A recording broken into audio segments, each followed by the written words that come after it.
conversar um pouquinho sobre o que é fé, né? A pastora Luísa me fez essa encomenda. Sandra, fala sobre fé. E eu creio que realmente é um assunto muito importante para a gente pensar. A gente já sabe até todos os versículos que falam sobre fé. Mas é sempre bom a gente refletir, porque às vezes a gente diz que tem fé, mas não age como tivesse. E eu estou falando para vocês e eu estou falando para mim também. Uma das coisas que eu tenho pedido muito a Deus é aprender a descansar no Senhor. Eu não sei descansar no Senhor. Por que eu estou dizendo que eu não sei descansar no Senhor? Porque eu fico aflita. Então, se eu fico aflita, eu não estou descansando. Quem está descansando não fica aflito. E aí, isso é um desafio, falar sobre fé. Então, eu estou pregando para mim em primeiro lugar. Então, vamos orar, pedir que Deus fale com cada um de nós, que Deus esteja operando nos nossos corações e nas nossas mentes. Pai querido, Pai amado, em primeiro lugar eu te peço, ensina-nos, Senhor. Ensina-nos a ouvir a Tua palavra e a praticar a Tua palavra. Ensina-nos, Senhor, a entender a Tua vontade sobre as nossas vidas. Ensina-nos a descansar em Ti. Ensina-nos todas as coisas. E que o Senhor possa me usar aqui como um vaso para abençoar os meus irmãos, para abençoar as minhas irmãs. E que, como eu já falei, que essa mensagem comece em mim. Então, venha falar com cada um de nós, Senhor. Venha nos ensinar aquilo que o Senhor quer que aprendamos. Abra os nossos ouvidos espirituais, abre a nossa visão, abre o nosso coração, para que nós possamos ouvir a Tua voz, não a minha, mas a Tua voz. É o que eu te peço, já te agradecendo em nome de Jesus. Amém e amém.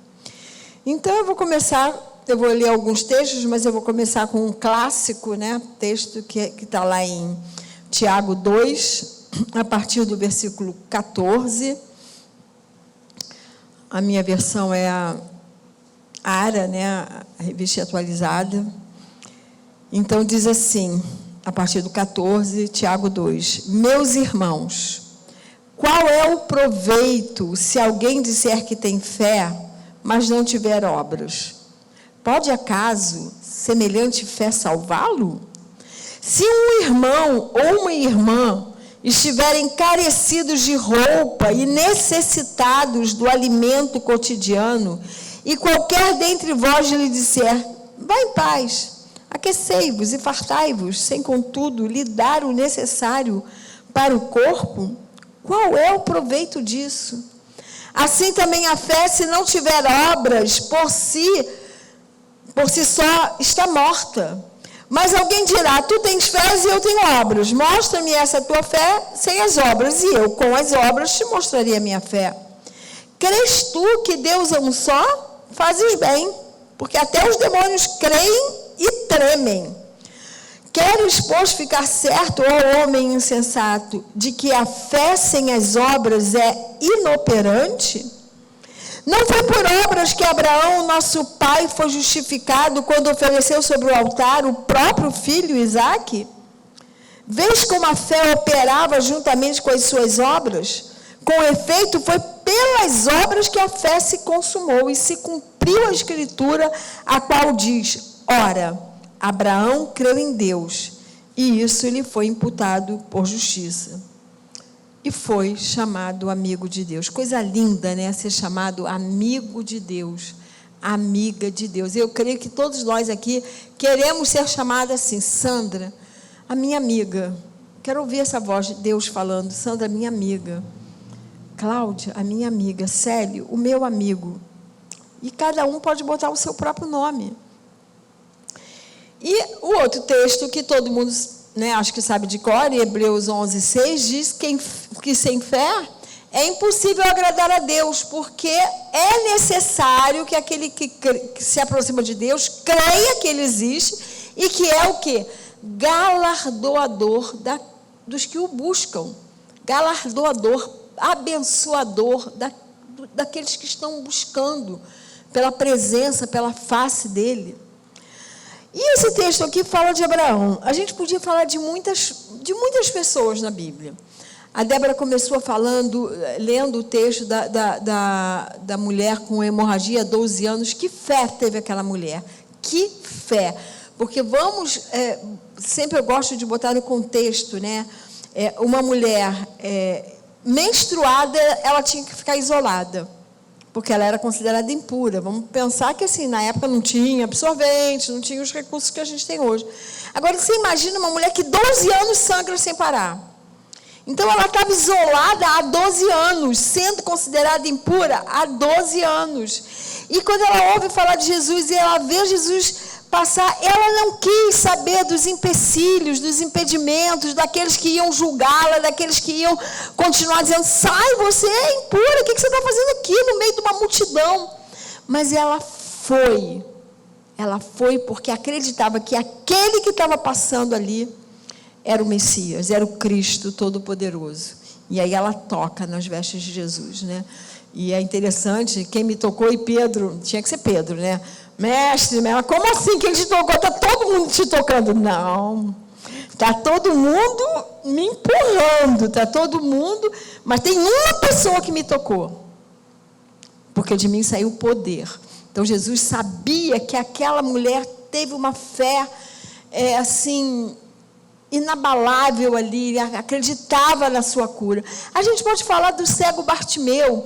Os cegos, os mendigos, os desfavorecidos usavam uma capa.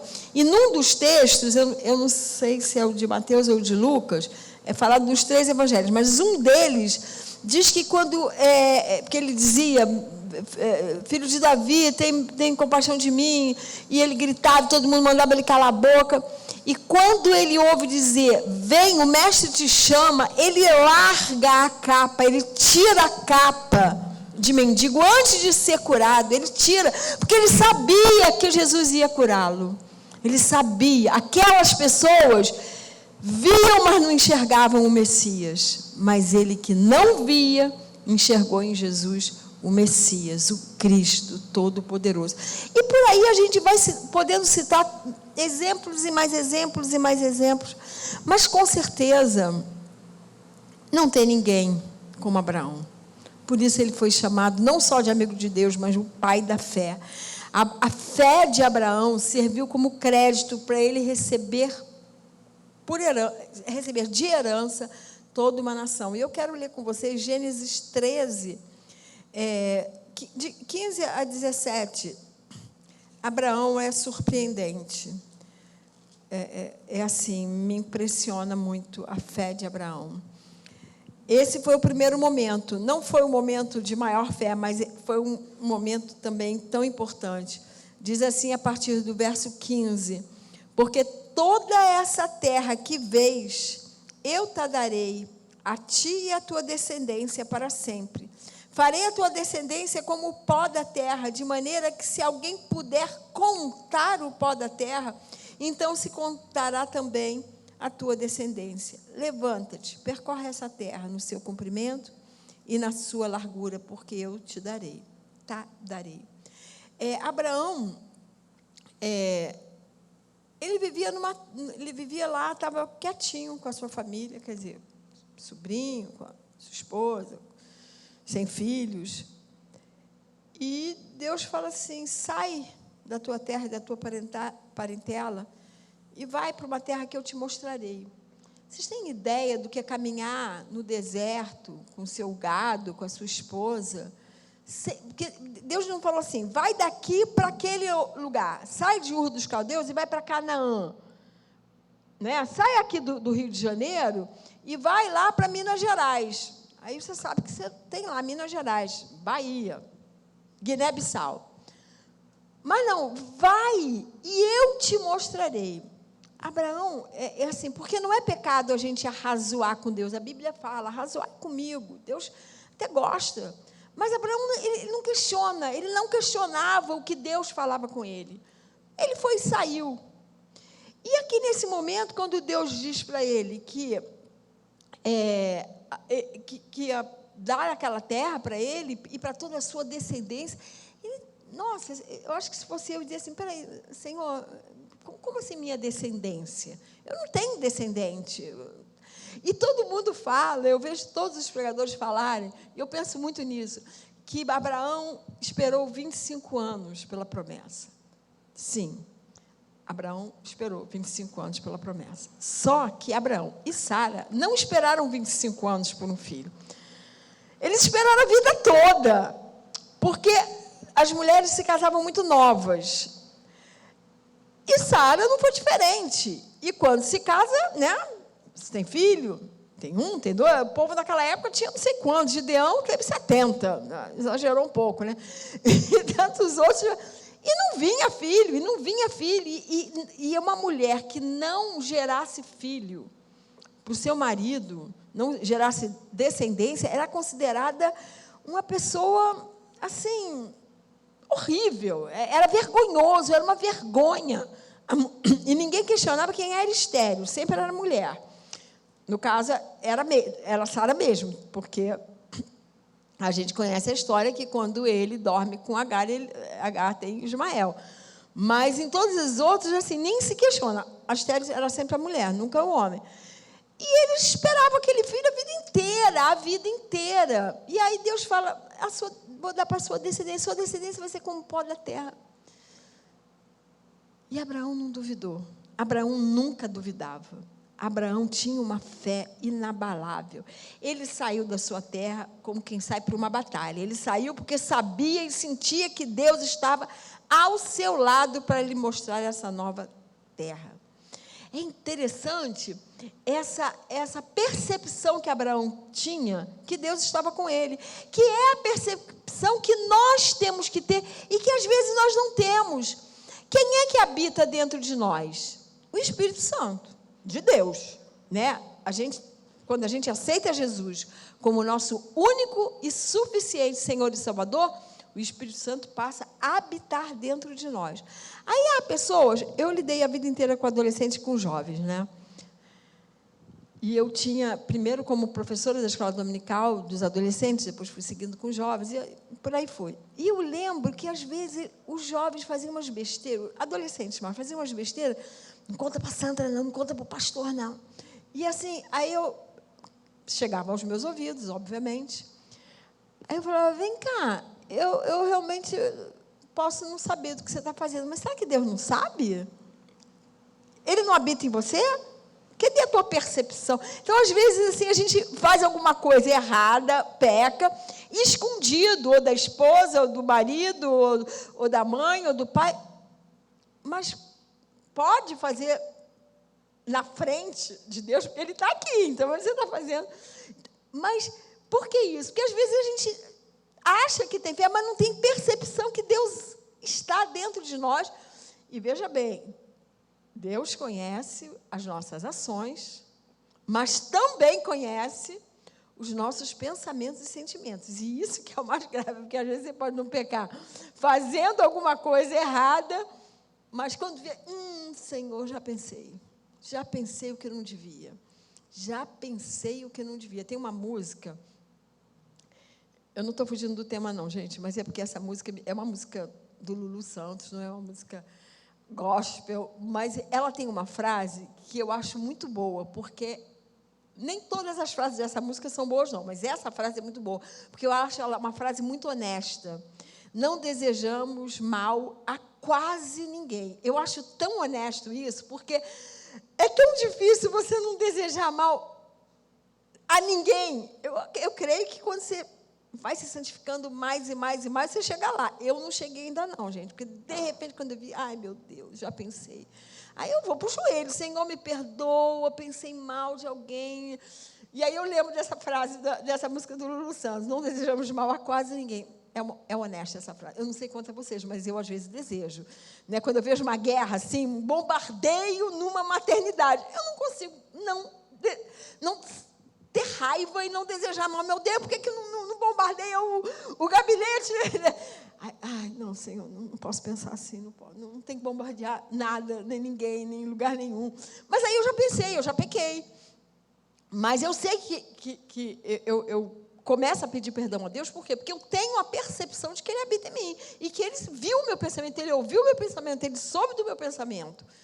E agora vocês sabem também que às vezes eu desejo mal às pessoas, me arrependo imediatamente, mas já pensei. E é uma coisa que o pensamento ele é muito rápido, né? Mas Abraão, ele me surpreende por isso. Ele sabia, ele tinha percepção de que Deus estava caminhando ali naquele deserto com ele, até ele chegar à terra que Deus queria que ele chegasse. Ele estava conectado com a glória de Deus o tempo todo. E assim nós temos que fazer. Nós temos que nos conectar o tempo todo com Deus, com a glória de Deus. Teve uma vez, a Eliana está aqui, eu vou zoar um pouquinho ela, porque eu falei que quando eu dormia, a minha última oração, eu não dizia amém. Eu não queria dizer amém. Eu orava e adormecia. Aí ela deu essa gargalhada aí, eu falei, mas sabe por quê? Porque a minha última oração é assim, Senhor, eu não quero dizer amém, porque eu não quero que a minha oração termine. Eu quero dormir e continuar conectada a Ti. Eu quero dormir e continuar Te adorando. Eu quero dormir e continuar aprendendo contigo, porque a Bíblia diz que Deus nos ensina enquanto a gente dorme. Então, eu não quero dizer amém mesmo, porque amém termina. Eu não quero terminar, eu quero continuar. Aí eu falei, viu, me zoou. Agora viu como é que é isso, não dizer amém. Enfim, hoje em dia a gente às vezes procura tantas coisas e a gente não procura a glória de Deus, não busca a glória de Deus, que é o maior presente que a gente pode ter, é a maior satisfação que a gente pode ter.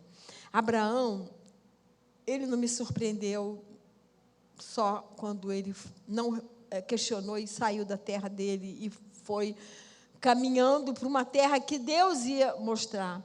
Ele me surpreendeu porque ele esperou, não sei quantos anos ele tinha quando ele casou com Sara, mas digamos que ele tivesse 30, estou chutando aqui. Ele esperou 70 anos por um filho para que gerasse uma descendência. E aí veio o primeiro Ismael e Deus disse, não foi, esse não era o filho da promessa, né? Sara riu e ele, a Bíblia diz que ele riu, mas ele riu diferente, ele riu de alegria. Então vai vir um outro, vai vir um filho de Sara.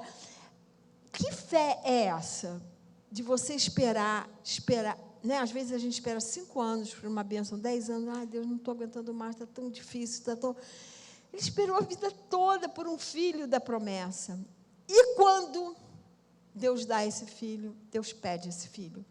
Abraão entregou os seus 2 filhos com a promessa que faria tanto de um como de outro grandes nações. Porque quando ele despede Ismael, ele despede com dor, porque ele amava Ismael.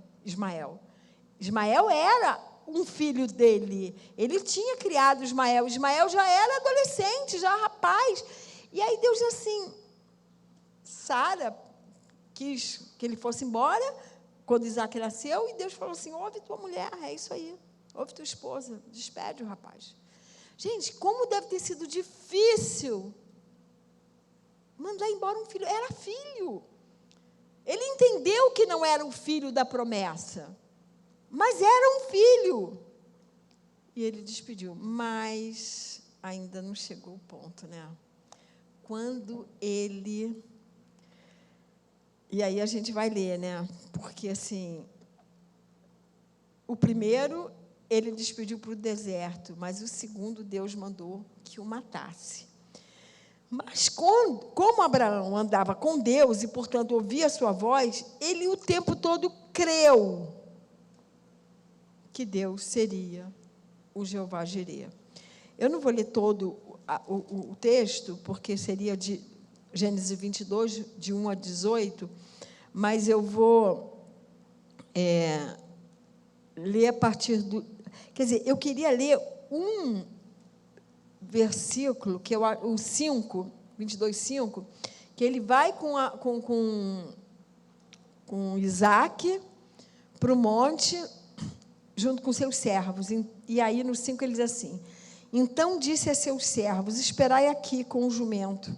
Eu e o rapaz iremos até lá, e havendo adorado, voltaremos voltaremos para junto de vocês. Voltaremos. Mas ele não estava indo para o monte matar o seu filho? Como é que é voltaremos? Então, a gente não sabe o que estava na cabecinha lá de Abraão, mas se ele ia matar e Isaac ia ressuscitar, se ia acontecer exatamente como aconteceu, eu não sei. Sei que ele creu que ele iria voltar com seu filho. Então, assim, e aí, né, a gente vê que realmente ele voltou. E aí, no 12, e aí, Isaac também foi muito obediente, porque Isaac deitou lá naquela mesa, naquela pedra. Pai, estou vendo aqui o holocausto, estou vendo. E cadê o cordeiro para o sacrifício? E aí Abraão diz: Deus proverá. Mas Deus o provou até o último segundo, como nós sabemos. Quando ele já estava com o cutelo. Não. No 12. Então lhe disse: não estendas a mão sobre o rapaz e nada lhes faça, pois agora sei que temes a Deus, porquanto não me negaste o filho, o teu único filho. Então, assim, Abraão ergueu os olhos para poder ver o monte onde viria a provisão de Deus, a provisão do animal, do carneiro. E Abraão aqui, ele está tipificando, ele está antecipando o que o Pai, o nosso Pai eterno, fez. Abraão não precisou fazer, porque Deus, o anjo mandou: para, não estendas as tuas mãos sobre o rapaz.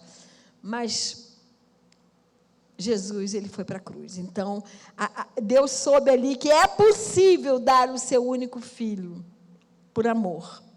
E Abraão despediu um e ia matar o outro.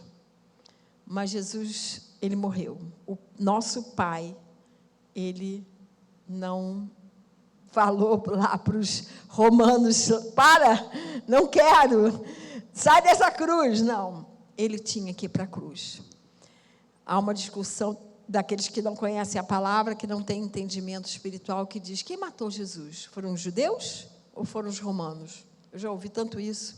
Quando eu não era convertida, eu ouvi muito isso. Não, foram os judeus. Não, foram os romanos. E a gente sabe que não foram os judeus nem os romanos. A gente sabe que quem matou Jesus fomos nós, eu e você.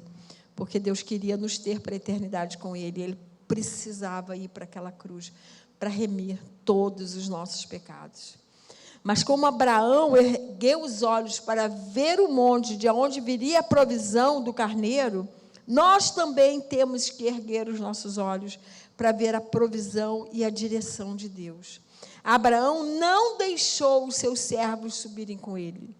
Existe um lugar da sua luta, da minha luta, que nós temos que estar a sós com Deus. É só nós e Deus. É por isso que Jesus ensina, né? Quando orardes, vai lá para o seu quarto, tranca a porta. É você e eu.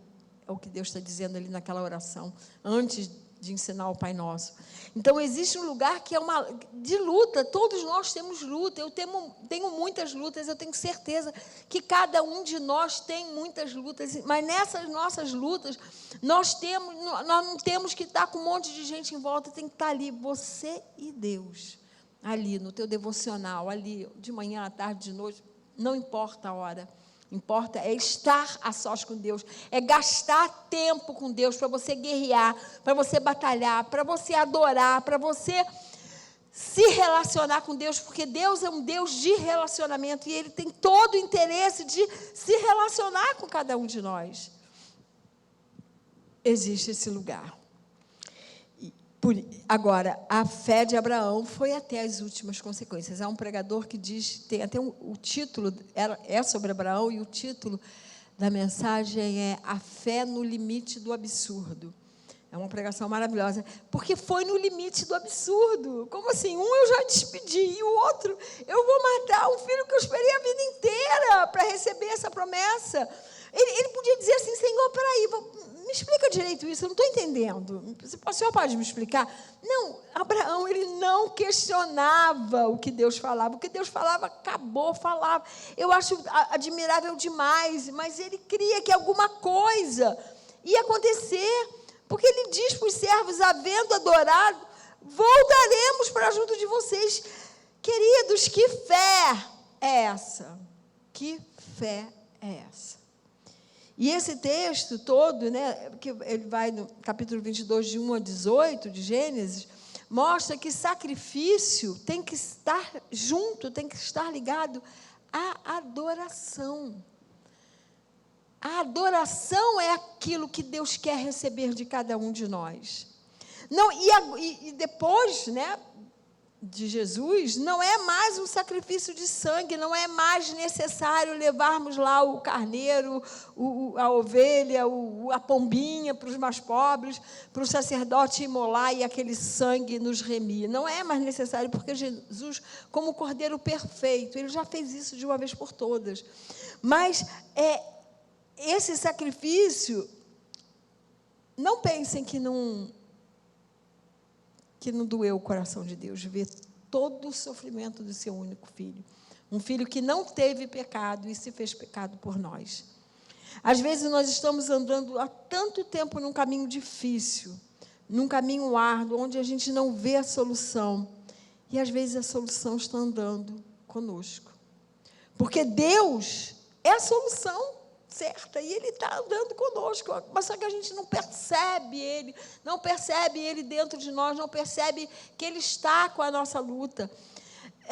Deus estava ali junto com Bartimeu, nos anos de cegueira dele. Deus estava junto com aquela mulher naqueles 12 anos de hemorragia. Deus estava com Abraão nos anos da sua peregrinação pelo deserto.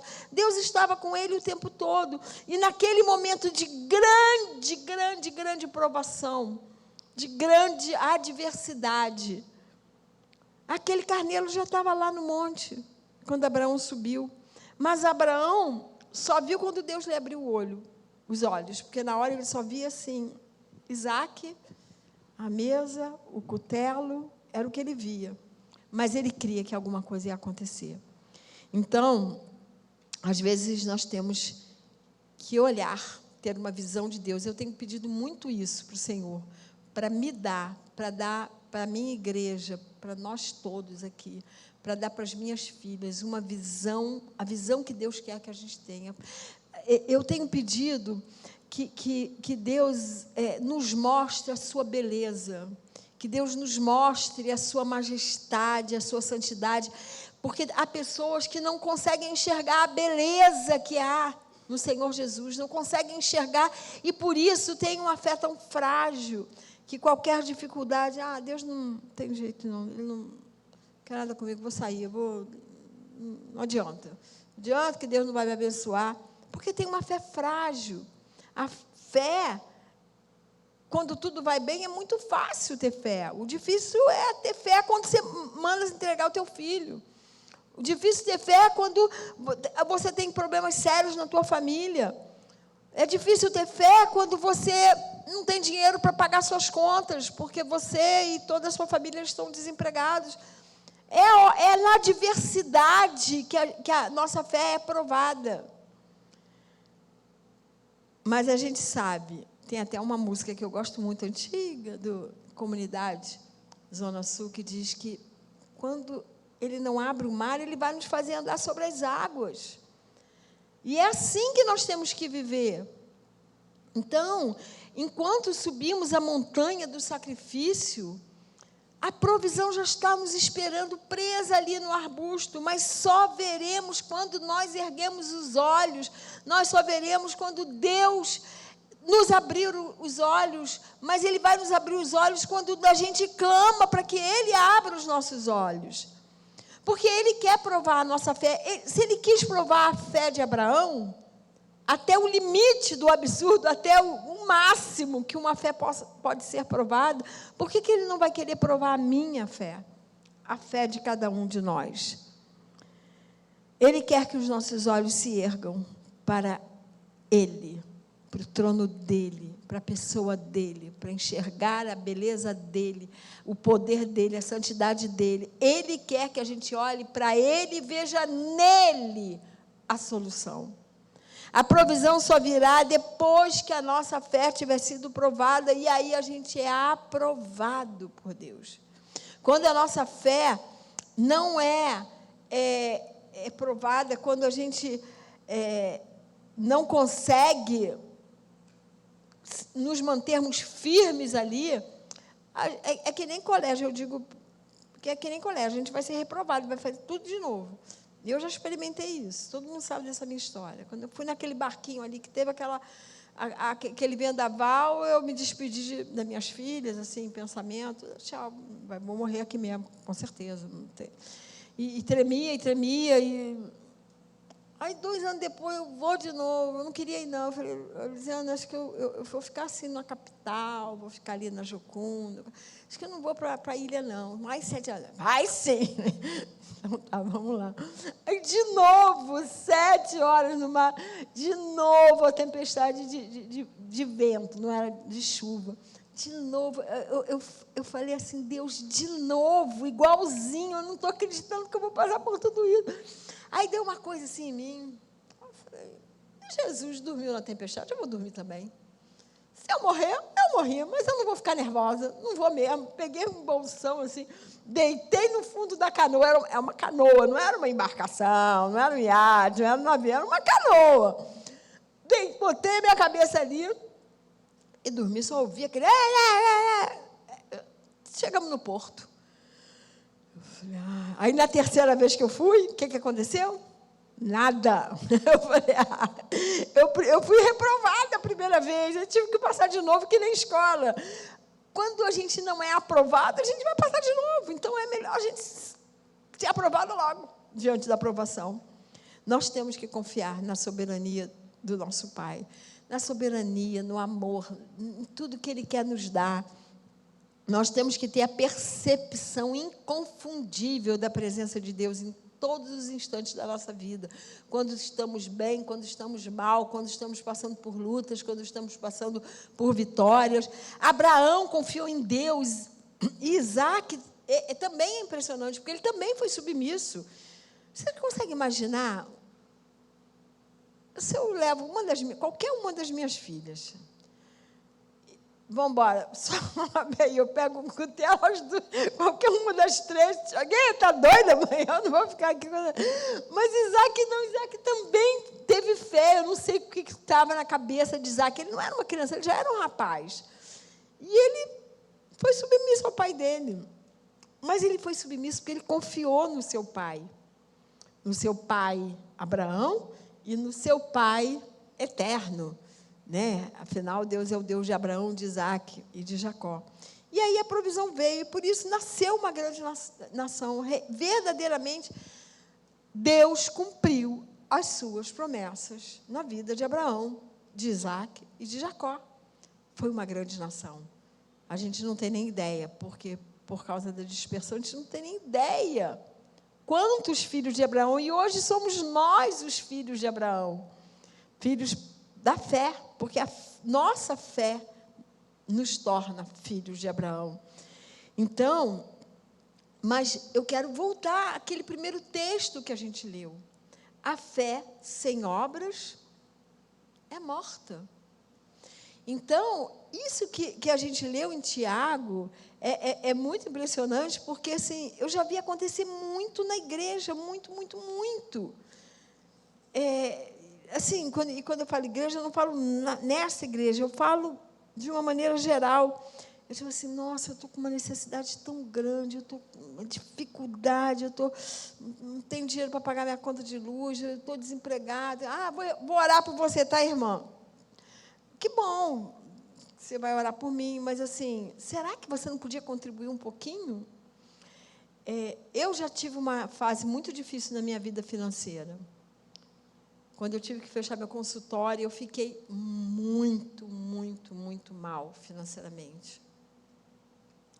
E eu pude contar com muitos irmãos aqui na igreja que a fé não foi morta. Eles não apenas oraram por mim, Era um me dando R$100, era outro, era o pastor Luiz se levantando, vamos pagar o conselho dela para ver se ela não tem que fechar o consultório, vamos isso, vamos aquilo.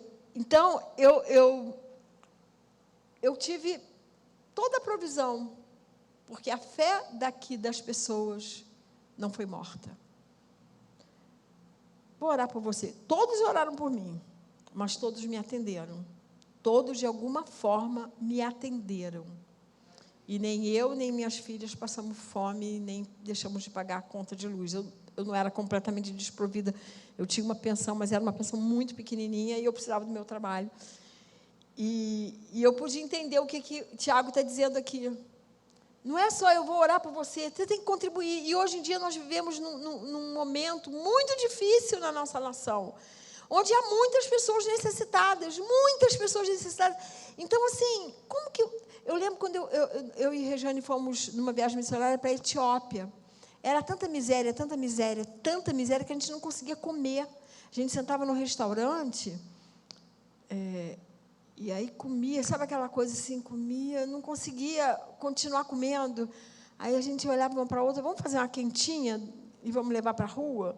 E a gente fez isso, a gente só ficou 3 dias lá. Mas porque não dá para comer com uma calçada toda de famintos e mutilados, porque eles vivem em guerra, então são pessoas se arrastando, porque não tem pernas e braços, crianças que não têm uma roupa, então ficam sentados na terra, sem roupa. Gente, como você come? Não dá para comer. Foi o país mais difícil que eu estive em relação à pobreza. Então, assim, naqueles 3 dias a gente tentou, mas assim, era muita gente. E aí eu acho que é o pensamento de muita gente. Eu não posso matar a fome do povo todo do Rio de Janeiro. Claro que não posso. Então não dou para ninguém. Dá um prato de comida. Oferta para o Projeto Maná, que está dando comida para o pessoal de rua em Copacabana. Então, assim, sempre há o que fazer. Sempre há como atender. Eu não estou minimizando a oração de jeito nenhum, mas eu estou indo na palavra que nós lemos, que quando a pessoa está com necessidade, você tem que seja o mínimo. E você diz assim, você despede a pessoa sem um prato de comida, sem uma ajuda. Que fé é essa? Sabe por quê? Por que sem fé é obra? Porque Jesus não agiria desse jeito. Então, se Jesus é o nosso Senhor, é aquele que está nos guiando para todas as coisas, a gente tem que andar nos passos de Jesus. E ele mesmo disse, e é interessante que quando eu comecei a fazer trabalho de rua, no ano de 2000, eu comecei a fazer por causa de Mateus 25. E quando o Projeto Maná começou, eles se pautaram no mesmo versículo, no texto todo de Mateus 25. Tive fome e me deste de comer. Mas quando, o Senhor teve fome e nós te damos de comer? Quando você deu para um pequenino, quando você deu para um necessitado. Então, quando a gente dá um prato de comida, a gente está matando a fome de Jesus. Quando a gente dá uma roupa para uma pessoa que não tem, a gente está vestindo Jesus e assim por diante. E nós não temos que ler a Bíblia como um livro qualquer, não é. A Bíblia tem que nos confrontar, porque é a palavra de Deus. Se a palavra de Deus não nos confrontar, é um entretenimento. Então, pode ler qualquer autor. Nada contra ler outros autores, mas o que eu quero dizer é que a Bíblia é uma leitura diferente, porque essa palavra tem que nos confrontar. E a Bíblia está nos ensinando o tempo todo a termos fé. Então, as nossas ações, elas têm que ter coerência com aquilo que cremos. Se cremos que Deus é onipresente, é onipotente e é onisciente, nós temos que agir sabendo que Deus tudo pode, tudo sabe e está presente em todos os lugares. Porque essa é a sua promessa de estar conosco todos os dias, até a consumação dos séculos. E se você ama a Deus acima de todas as coisas, como a gente deve amar a Deus acima de todas as coisas, a gente tem que atender o necessitado, a gente tem que dar o ombro para aquele que está chorando, a gente tem que orar pelas pessoas que estão em luta, a gente tem que atender, como o texto que a gente leu no início. Nós tem que dar o necessário. Tem que atender o necessitado. Desculpa. Então, você tem fé? Eu tenho obras. Mas que fé é essa? É uma fé teórica? Não, tem que ser uma fé na prática, tem que ser uma fé operante. Porque é isso que Deus nos pede. É isso que Deus nos pede. A fé tem que operar junto com as nossas obras. Abraão viveu uma vida diante de Deus com uma fé inabalável, que eu não consigo imaginar.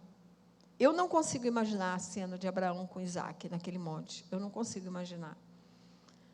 Mas Abraão foi aprovado, e por isso a sua fé lhe foi imputada por justiça, né? E por isso ele pôde ser chamado filho de Deus também, amigo de Deus. Ele foi chamado amigo de Deus, e o título maior dele é o Pai da Fé. Então, que nós possamos ter essa fé, que nós possamos viver de acordo com essa verdade de que Deus habita em nós e Ele nos ama com amor que excede todo entendimento, que Ele sim foi capaz de dar o seu Filho. Por quê? Por mim.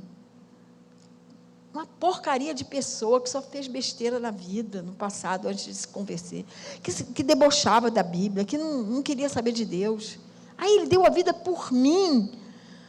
Gente, quando eu tive esse entendimento, eu fiquei assim, muito, muito perplexa. Quem eu sou para Deus dar a vida por mim? Deus dá o seu único filho por amor a mim, para me querer com Ele na eternidade. O interesse de Deus é nos ter na eternidade, mas só nós? Não, toda a humanidade. Deus quer que todo homem seja salvo. Então, por isso, nós temos que trabalhar para que todos conheçam a grande salvação do Senhor. Ele realmente Ele deseja que a gente esteja sempre trabalhando para que outras pessoas conheçam que há um Deus inigualável, incomparável, mas que vai provar a tua fé, que vai passar por provação. Não significa dizer que você se entregue a Deus e que seus problemas acabaram. Não, não acabaram. Talvez se tornem pior, porque a sua fé vai ser provada. Mas aí é a garantia de vitória. Porque Ele está junto com você nos momentos de provação. Você não está sozinho. E isso é tão precioso a gente pensar com profundidade, saber que Deus está comigo em todas as minhas lutas, em todas as minhas provações. Porque Ele me ama com amor que excede todo entendimento. Amém? Vamos abaixar nossas cabeças, vamos orar. Pai querido, temos muitos heróis da fé. Temos uma infinidade de nomes lá no livro de Hebreus 11. Temos tantos outros que passaram ali por Jesus e que tiveram fé. Tem aquele centurião romano que disse só uma palavra, meu servo será curado. Quantos exemplos maravilhosos de fé nós temos na Tua palavra, Senhor. E eu agora te peço, vem falar conosco, que todos nós possamos realmente sermos pessoas de fé. Que a nossa fé também seja inigualável. Que nós possamos aprender, Senhor, contigo, a descansar em Ti. Que nós possamos aprender contigo a dormir na tempestade. Que nós possamos sempre olhar para o Senhor, que é o autor e consumador da nossa fé. Ó Deus, ensina-nos a ter uma fé operante. Ensina-nos a ter uma fé com obras. Que a fé teórica não vale nada se ela não estiver acompanhada com obras, se ela não estiver acompanhada com a consciência e com a certeza que o Senhor está conosco, nos ajudando, que não vai faltar nada se nós abrirmos a nossa carteira para ajudar aquele que está necessitado, que não vai nos faltar a provisão. Ensina-nos, Senhor, a erguer os nossos olhos e abrir os nossos olhos para ver a tua provisão, não só a provisão financeira, mas a provisão de alegria, a provisão de paz, a provisão de amor, a provisão de bondade. Vem, Senhor, nos ensinar todo dia que a tua provisão sempre vem, porque o Senhor sabe, somente o Senhor sabe o que cada um de nós necessita.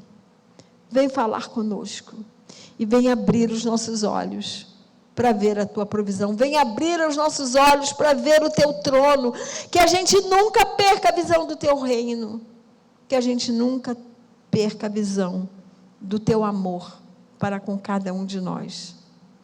É o que te pedimos em nome de Jesus. Amém e amém.